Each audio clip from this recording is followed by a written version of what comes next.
Hello श्रोताओं, स्वागत है। आज मैं आपके लिए कथा सम्राट मुंशी प्रेमचंद जी को द्वारा रचित कहानी कफन लेकर आई हूँ, जो बहुत ही प्रसिद्ध कहानी है। सुनी हुई भी होगी, लेकिन मुझे बहुत इम्प्रेसिव लगी। ये संदेश भी देती है समाज को। गरीबी तो एक त्रासदी है ही, लेकिन अकर्मण्यता, आलस, कर्तव्यहीनता भी व्यक्ति को गरीब बना देता है। और गरीबी में क्या दशा होती है परिवार की, ये लेखक ने दर्शाया है। और इसी के माध्यम से संदेश दिया है कि मनुष्य को आलस नहीं करना चाहिए जब तक जीवन है। अपने कर्तव्यों का पालन करना चाहिए, जिससे जो इस परिवार की जो महिला थी वो बाद में प्रसव पीड़ा से मर जाती है और उसके लिए कफन नसीब नहीं होता है। उन पिता और पुत्र के पास में कफन के लिए पैसे भी नहीं होते हैं। कहानी का आरंभ इस प्रकार से होता है। झोपड़े के द्वार पर बाप और बेटा दोनों एक बुझे हुए अलाव के सामने चुपचाप बैठे हुए थे। अंदर बेटे की जवान बीवी बुधिया प्रसव वेदना से तड़प रही। रह रहकर उसके मुंह से ऐसी दिल दहला देने वाली चीख निकल रही थी कि दोनों बाप बेटे अपने कलेजे थाम लेते। जाड़ों की रात थी, सारा गांव अंधकार में लय हो गया था। घीसू अपने बेटे से बोला, मुझे लगता है यह बचेगी नहीं। अरे जरा देख कर तो आ, बेचारी कितनी तड़फ रही है।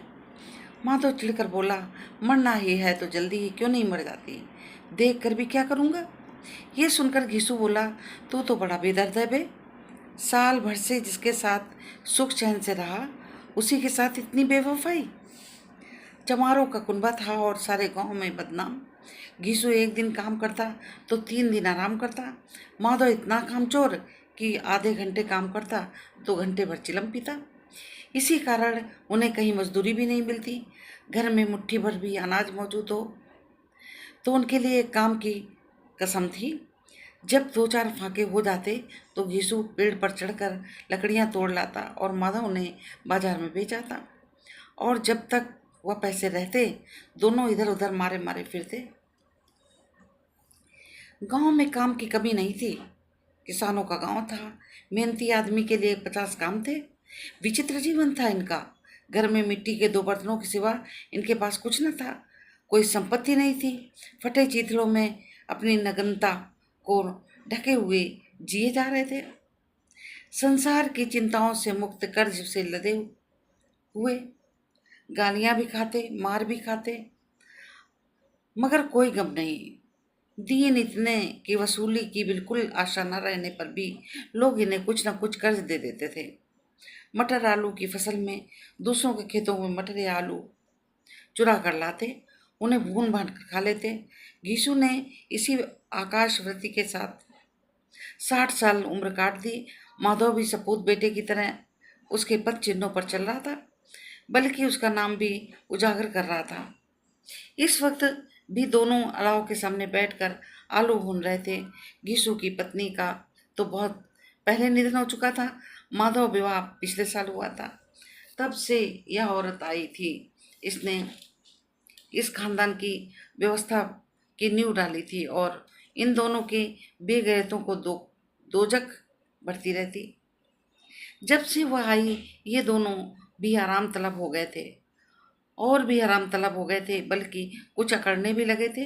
कोई काम करने के लिए बुला लाता तो बड़े ही अजीब व्यवहार करते और कहते कि दुगनी मजदूरी लूँगा।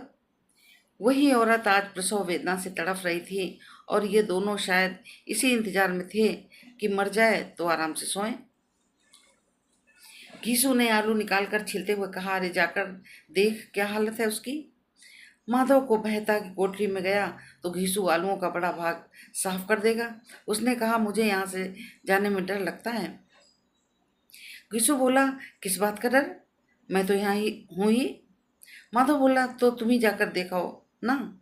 यीशु ने कहा, जब तेरी माँ मरी थी तो मैं 3 दिन तक उसके पास से हिला नहीं, और फिर मुझसे शर्माएगी कि नहीं, जिसका कभी मुंह नहीं देखा। आज वो उघड़ा हुआ बदन देखूं, उसे तन की सुध भी न होगी। मुझे देख लेगी तो खुलकर हाथ पाँव भी न पटक सकेगी। माधव बोला, मैं सोचता हूँ कोई बाल बच्चा हुआ तो क्या होगा। सोंठ गुड़ तेल कुछ भी तो नहीं है घर में। खीसू ने कहा, तू जा तो सही, सब कुछ आ जाएगा। भगवान पर भरोसा रख, और जो लोग अभी तक पैसा नहीं दे रहे हैं वे ही कल बुलाकर रुपए देंगे। मेरे 9 लड़के हुए हैं घर में, कुछ न था, लेकिन भगवान ने किसी न किसी तरह बेड़ा पार किया। दोनों आलू निकाल निकाल कर जलते जलते खाने लगे। कल से कुछ खाया नहीं था, इतना सब्र ना था कि ठंडा हो जाने दें। कई बार दोनों की जबानें जल गईं। छिल जाने पर आलू बिहारी हिस्सा बहुत ज़्यादा नर्म मालूम होता है, लेकिन दांतों तले पड़ते ही अंदर का हिस्सा जवान हलक और तालू को जला देता था। उस अंगारे के मुंह में रखने से ज़्यादा खैरियत इसी में थी कि वो अंदर पहुंच जाए। वहाँ उसे ठंडा करने के लिए काफ़ी सामान थे, इसलिए दोनों जल्दी जल्दी निकल जाते। हालांकि इस कोशिश में थे कि उनकी आंखों से आंसू निकल आते। घीसू को इस समय ठाकुर की बारात याद आई, जिसमें 20 साल पहले वह गया था। उस दावत में उसे जो तृप्ति मिली थी वह उसके जीवन में एक याद रखने लायक बात थी, और आज भी उसकी याद ताजी थी। बोला, मैं वह भोज नहीं भूलता। तब से फिर उस तरह का खाना पेट भर नहीं मिला। लड़की वालों ने सबको भरपेट पूड़ियाँ खिलाईं, सबको छोटे बड़े सब ने पूड़ियाँ खाईं, वह भी देसी घी की। चटनी, रायता, 3 तरह के साग, एक रसेदार तरकारी, दही, चटनी, मिठाई। अब क्या बताऊं कि उस भोज में क्या स्वाद मिला। कोई रोक टोक नहीं थी, जो चीज़ मांगो चाहो मांगो, जितना चाहो खाओ। लोगों ने ऐसा खाया कि किसी ने पानी न पिया गया किसी से। मगर परोसने वाले हैं कि पत्तल से गरम गरम गोल गोल सुवासित कचौड़ियाँ डाल देते। मना करते हैं कि नहीं चाहिए पत्तल पर हाथ से रोके हुए, मगर वह दिए जाते हैं। और जब सबने मुंह धो लिया तो पान इलायचियाँ भी मिली, मगर मुझे पान लेने की सुध कहाँ। खड़ा हुआ न जाता था, चटपट जाकर अपने कंबल पर लेट गया। ऐसा दिल दरियाव था हुआ ठाकुर। माधव ने पदार्थों का मन ही मन मजा लेते हुए कहा, अब तो हमें कोई ऐसा भोजन नहीं खिलाता। गीसू बोला, अब कोई क्या खिलाएगा। वो जमाना दूसरा था। अब तो सबको किफ़ायत सूझती है। शादी ब्याह में मत खर्च करो, क्रियाकर्म में मत खर्च करो। पूछो गरीबों का माल बटोर बटोर कर कहाँ रखोगे। बटोरने में तो कमी नहीं है, हाँ खर्च किफ़ायत सूझती है। आलू खाकर दोनों ने पानी पिया और वहीं अलाव के सामने धोतियाँ ओढ़कर पेट पाँव में डालकर सो गए। बुधिया अभी करहा रही थी।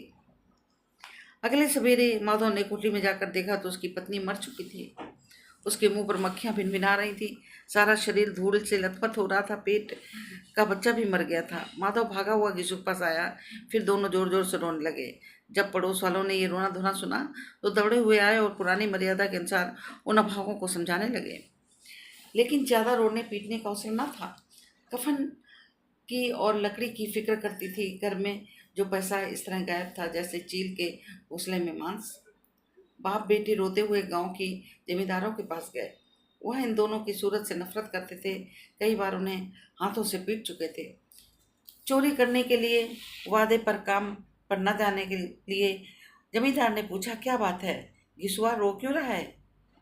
अब तो तू कहीं दिखाई नहीं देता, लगता है इस गांव में रहना नहीं चाहता। घिसू रोते हुए बोला, सरकार बड़ी विपत्ति में हूँ। माधव की घरवाली रात को गुजर गई।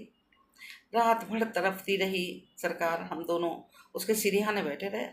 दारू दवा जो कुछ हो सका वह सब कुछ किया, मुदा वह हमें दगा दे गई। अब कोई एक रोटी देने वाला नहीं रहा सरकार, हम तबाह हो गए। अब आपके सिवा कौन है उसकी मिट्टी पार लगाएगा। हमारे हाथ में तो जो कुछ था वो भी दवा दारू में उड़ गया। अगर सरकार की दया होगी तो उसकी मिट्टी उठेगी। आपके सिवा मैं किसके द्वार पर जाऊं। जमींदार बहुत दयालु व्यक्ति थे, लेकिन घीसू पर दया करना उनके लिए कंबल पर रंग चढ़ाना था। जी में तो आया कि कह दे चल दूर यहाँ से, वैसे तो बुलाने से आता नहीं। आज जब गरज पड़ी तो आकर खुशामद कर रहा है, हरामखोर कहीं का, बदमाश। लेकिन ये क्रोध या दंड का अवसर न था। जी मैं कुड़ते हुए 2 रुपए निकाल कर फेंक दिए, लेकिन सांत्वना का एक शब्द भी मुंह से ना निकला। उसकी तरफ ताका तक नहीं, जैसे सिर का बोझ उतार दिया हो। जब जमींदार साहब ने 2 रुपए दिए तो गांव के बनिए महाजनों को इनकार साहस कैसे होता। किसी ने 2 आने दिए, किसी ने 4 आने। 1 घंटे में घीसू के पास 5 रुपए की अच्छी रकम जमा हो गई।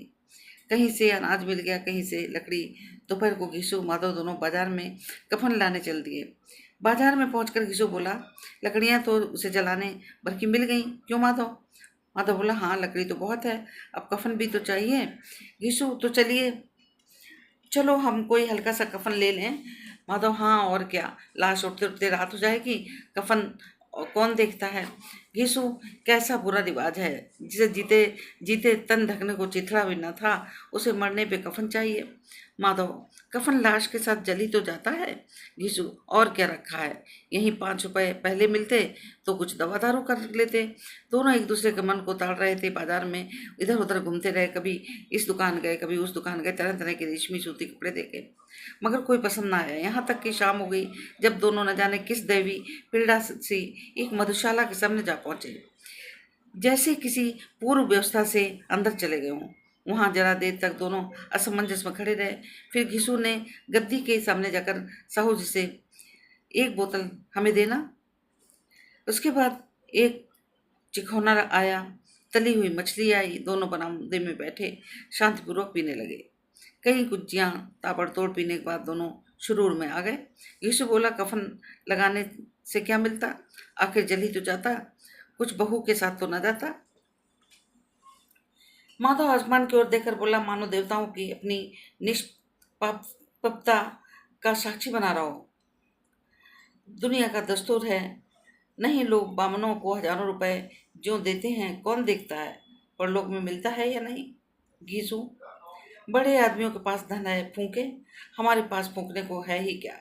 माधव, लेकिन लोगों को क्या जवाब देंगे, लोग पूछेंगे नहीं कफन कहाँ है। यीशु हंसते हुए कहने लगा, अबे कह देंगे रुपए कमर से खिसक गए, बहुत ढूंढा मिले नहीं। लोगों को विश्वास ना आएगा, लेकिन फिर भी वही रुपए देंगे। इस अनपेक्षित सौभाग्य पर माधव भी हंसते हुए बोला, बड़ी अच्छी थी बेचारी, मरी तो खूब पिला खिलाकर। आधी बोतल से ज्यादा उड़ गई। घीसू ने 2 सेर पुड़ियाँ मंगाई, चटनी, अचार, कलेजियाँ शराब खाने के सामने की दुकान से थी। माधव लपक कर 2 पतलों के सारे सामान ले आया।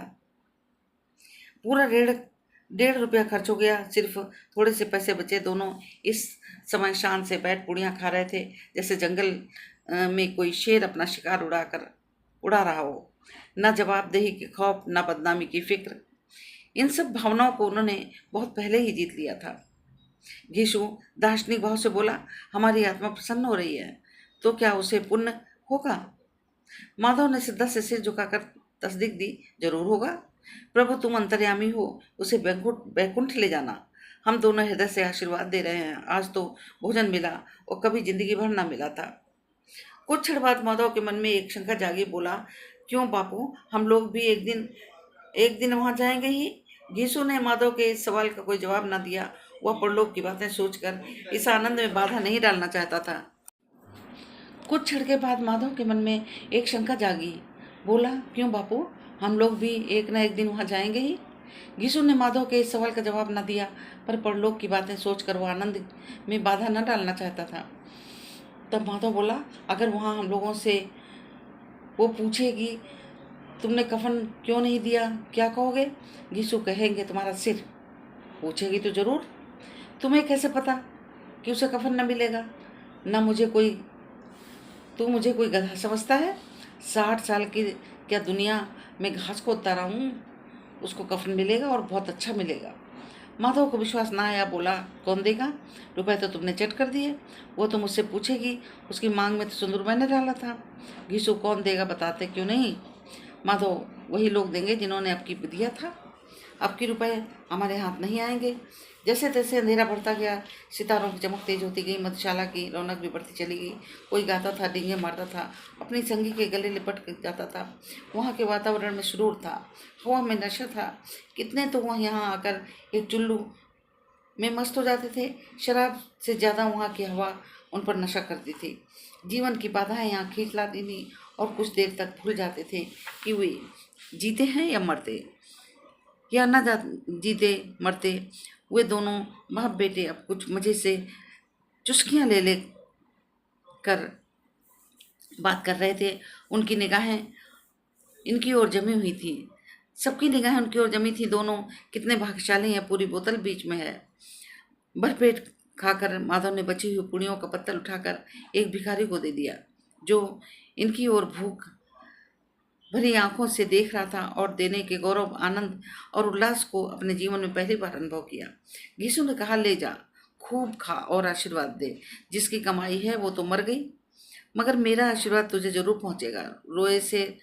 रोए से आशीर्वाद दो, बड़ी गाढ़ी कमाई से के पैसे हैं। माधव ने फिर आसमान की ओर देखकर कहा, वह बैकुंठ जाएगी बापू, बैकुंठ की रानी बनेगी। घीसू खड़ा हो गया और जैसे उल्लास और लहरों से तैरता हुआ बोला, हाँ बेटा, बैकुंठ में जाएगी। किसी को सताया नहीं, किसी को दबाया नहीं, मरते मरते हमारी जिंदगी की सबसे बड़ी लालसा पूरी कर गई। वह न बैकुंठ में जाएगी तो क्या मोटे मोटे लोग जाएंगे, जो गरीबों के दोनों हाथों से लूटते हैं और अपने पाप को धोने के लिए गंगा नहाते हैं, मंदिरों में जल चढ़ाते हैं। श्रद्धालुओं का ये रंग तुरंत बदल गया। अस्थिरता नशे की खासियत है। दुख और निराशा का दौर हुआ। माधव बोला, मगर बापू, बेचारी ने जिंदगी में बड़ा दुख भोगा है, कितना दुख झेलकर मरी है। ये कहकर वो जोर जोर से रोने लगा। घीसू ने उसे समझाते हुए कहा, क्यों रोता है बेटा, खुश हो, वो माया जाल से मुक्त हो गई, जंजाल से छूट गई। बड़ी भाग्यशाली थी जो इतनी जल्दी माया मोह के बंधन तोड़ दिए। और फिर दोनों खड़े होकर गाने लगे, ठगनी क्यों नैना झमकावे ठगनी। पियकड़ों की आंखें इनकी ओर लगी हुई थी। दोनों अपने दिल में मस्त हो गए थे। फिर दोनों नाचने लगे, उछले भी, कूदे भी, गिरे भी, भटके भी और भाव भी बताए, अभिनय भी किए और अंत तक मस्त होकर लुढ़क गए। श्रोताओं, इस प्रकार से ये समाज की जो दुर्व्यवस्था है, इसको दृश्य खींचती हुई कहानी है। तो चलिए अगले वीडियो में मिलते हैं। धन्यवाद।